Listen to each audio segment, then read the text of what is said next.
Welcome to Bold Faith Bible, our daily Bible study where we get with God every day to see what He has to say to us in His Word, doing basic Bible study, and just listening to what the Lord has to say. Super simple. Everybody can do it, but let's start off with a prayer of confession and time of prayer with the Lord. Dear Heavenly Father, we just want to confess our sins and our failings to You in the last days.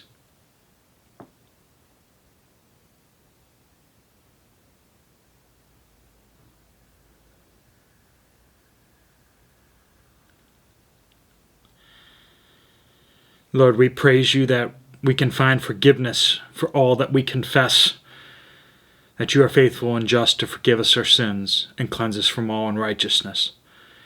Lord, we pray that You open our minds and our hearts to hear and see what You have to say to us this morning. We pray, Lord, that You give us the strength to accomplish the things that You show us. And Lord, we pray that You return quickly. We pray these things in Jesus' name. Amen. Well, hopefully you got your Bible, a notebook, and whatever your beverage of choice is, and we are going to dive right on in. So we just got done with Jesus feeding the 5,000. The disciples were looking at what they could do, and Jesus wanted them to be looking to Him for answers. We ended last Friday, with the people in the crowd decided that they wanted to get bread from Jesus all the time, and so they were going to make Him king by force. So Jesus disappeared on them. He left them. And we see a continuation of that here, picking up in chapter 6, verse 16.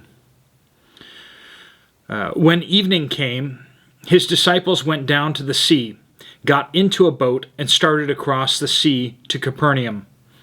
Darkness had already set in, but Jesus had not yet come to them. A high wind arose, and the sea began to churn. After they had rowed about 3 or 4 miles, they saw Jesus walking on the sea. He was coming near to the boat, and they were afraid. But He said to them, "It is I, don't be afraid." Then they were willing to take Him on board, and at once the boat was at the shore where they were heading. Now, Capernaum is kind of Jesus' home away from home. That's His kind of base of operations that He sets up. If you actually plot all of His trips, His journeys, you'll see 3 rings, each one starting at Capernaum and going out a little further each time.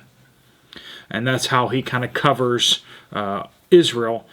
And so Capernaum is, like I said, their home base. So they're heading back to Capernaum, but they need to go across the Sea of Galilee, or they can walk around it. We see elsewhere that Jesus tells them to get in the boat and to leave Him, so they do. I don't know what they were thinking about how Jesus was going to get to where He was going. Maybe He was just going to walk, or maybe He was going to get in someone else's boat. But the disciples get into the boat, and I believe the connotation here is basically the crowd sees the disciples get in the boat, but they see Jesus isn't with them, so they're still looking for Jesus. He's still here just because His disciples left, and then Jesus is able to sneak away because he walks on water to get out of there. But first off, He goes up on a mountain to pray, and so first thing is that Jesus sends His disciples ahead of Him. So He splits up with them. He called them to follow Him all the time, but He starts sending them out 2 by 2 to go preach, to go do ministry, to go do missions. But here, in this case, He sends them all to go away ahead of Him so that He'll meet up with them. Oftentimes, we want to feel God's presence with us every moment of the day, all the time. And even early in our Christian walk, sometimes we can actually experience that. But maturity is not about always feeling God's presence with us. It is doing what we ought to be doing and continuing the course, even when we don't feel God's presence. We do what's pleasing to Him, even when we don't feel like it and when we don't have warm fuzzies about it. Maturity is about walking through the dark times and even the dry times and not shifting course. That's maturity. A child is hungry and immediately screams for food and won't stop screaming until they get it. Maturity is, I'm hungry, but I'm going to shut up and focus on what I'm doing or what's happening because I can wait before I have my felt needs met. In the same ways with spiritual maturity is that as we go on into spiritual maturity, there's going to be times where we don't feel God's presence.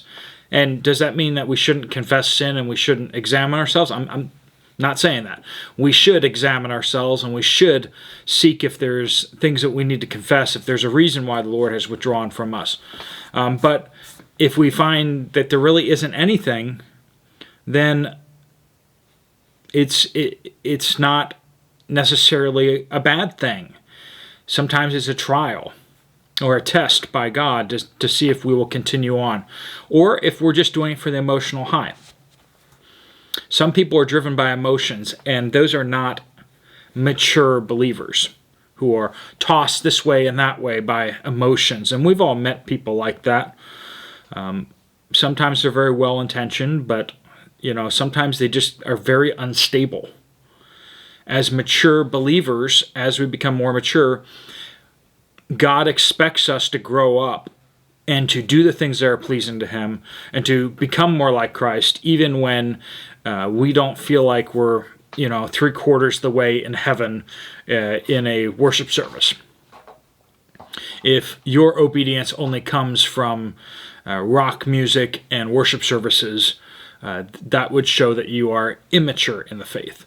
If you can go through dry times and still be faithful and diligent about the work that God's called you to do, then that is a sign of maturity. Secondly, the disciples, verse 18 and 19, disciples are doing what they should, but they get this headwind, right? They started across, but they're rowing.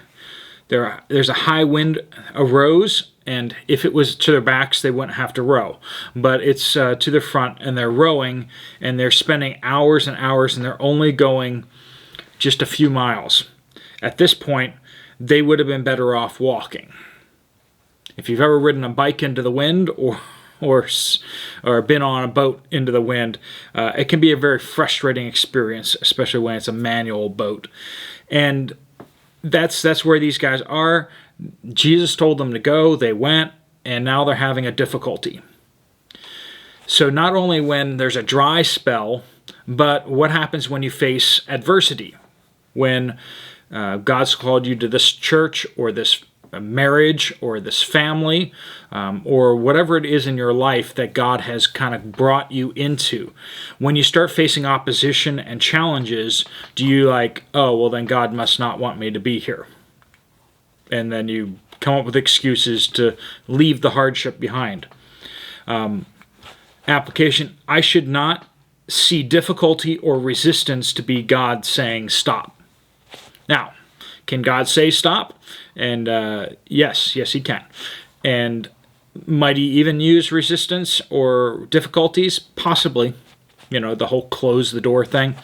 That's not really biblical as a test or anything like that. But if God does close a door, you really can't do anything. Sometimes spiritually you feel it in your heart that I shouldn't proceed.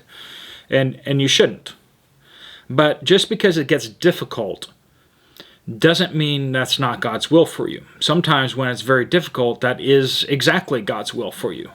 You look to the great missionaries of old, Adoniram Judson, William Carey, Livingston, many of these great missionaries of old, they suffered great loss. Both William Carey and Adoniram Judson buried multiple wives and multiple children on the mission field. They didn't say, well, this is God's will for me to stop being on the mission field. They said that Christ suffered and died for my sins, and Christ has called me to suffer and possibly die in order to reach these people with the gospel. They had that mindset about them. They were expecting to suffer and have difficulty. They didn't think that they were going to have prosperity and, rainbows and unicorns all the time. And a rainbow and unicorn faith is an immature, unstable faith. You will be disappointed, and at that time, what are you going to do then? Verses 19 and 20. The disciples at first did not recognize Jesus, and they didn't expect Jesus would do this or could do this, walk on water. So application, we need to seek to know Jesus better. I should know Jesus and not underestimate what God can or will do. We shouldn't tell God all the things that he's not going to do or can't do or whatever. That's not our place. Our place is to see what God is doing and to join him in it and to depart from the things that God hates. Right? That's, he tells us what he loves and what he hates in this book, and we are to do the things that he loves and turn away from the things that he hates. With that, there are so many things that God will do, miraculous things in our midst or amongst other people, and we shouldn't be too surprised by that. We should accept that God is not tame. He doesn't do what we tell him to do. He's not in a box. He is the Lord of the universe and delights in surprising us and confounding us. So don't try putting God in a box. Don't come up with what God can and can't do or won't do. Or he won't sin, but that's because he told us that here. There are many things he doesn't say yay or nay on, and we should not get him into a box where we're like, we don't expect or don't recognize him when he does certain things. In verse 21, once Jesus gets into the boat, it says the boat is immediately at the shore in Capernaum, where they were going. I should realize what is difficult or impossible for me is just a footnote to God. Just kind of, okay, whatever. God can do in an instant what will take me a lifetime or is just downright impossible for me to do. And we see that all the time. So sometimes when God's calling you to something, and you know that you don't have the resources or the capability to do whatever that is, sometimes you need to step out anyway and allow him to provide the resources and to do the miracles that's going to take in order to get you and the people around you to the place where they need to be in order to accomplish the things that he's calling them to do. Many a pastor has looked out at the congregation and said, these people, what can you do with these people, Lord? And yet, God delights to use the weak, the poor, the people that the world would not take a second look at. He delights to use those people to confound the wise, to do the miracles, to do the great things. And we should never discount somebody, and we should never discount the possibility of God doing something through us, because he is a miraculous God who can do great and mighty things. I don't know what God has laid on your heart to the people to reach out to. Maybe you don't feel up to reaching out to your children who don't know the Lord, or other family members that don't know the Lord, or neighbors, or community members, or whatever it is. God, when he calls you to do something, he can do the miracles to get you to where you need to go, to accomplish the things you need to accomplish. We're called as part of the Great Commission, right? We say commission, the Great Commission, and remember that's that means with. We're supposed to do that with God, right? It's not us go out and do missions. It's we're doing it with God. And he is at work and we are at work, and he does the bulk of the lifting. Miraculous things can happen when we follow God by faith, trusting him. So let's step out on those things and trust him to lead us. And let's not waver when difficulties come or when it seems like a dry season and we haven't heard from the Lord recently. Well, then keep doing what he told you to do, right? You look at Abraham's life. He spent so many decades of silence between being talked to by the Lord. We often read over those passages and don't recognize that there were long, long decades of silence in between those conversations that he had with God. And he stayed the course. He was a man of faith. Same with Sarai or Sarah. So let's be like those great men and women of old, people of faith. Let's pray. A prayer of blessing upon you guys as you go about your daily work. Lord God, I pray as we get going into the day that you would bless each person that is listening to this Bible study. I pray, Lord, that you would just sink into our hearts the lessons that you have for us. Help us to walk closely with you, to forsake the things that you despise, and to do the things that are pleasing to you. Lord, we pray that we will walk by faith even when we cannot see.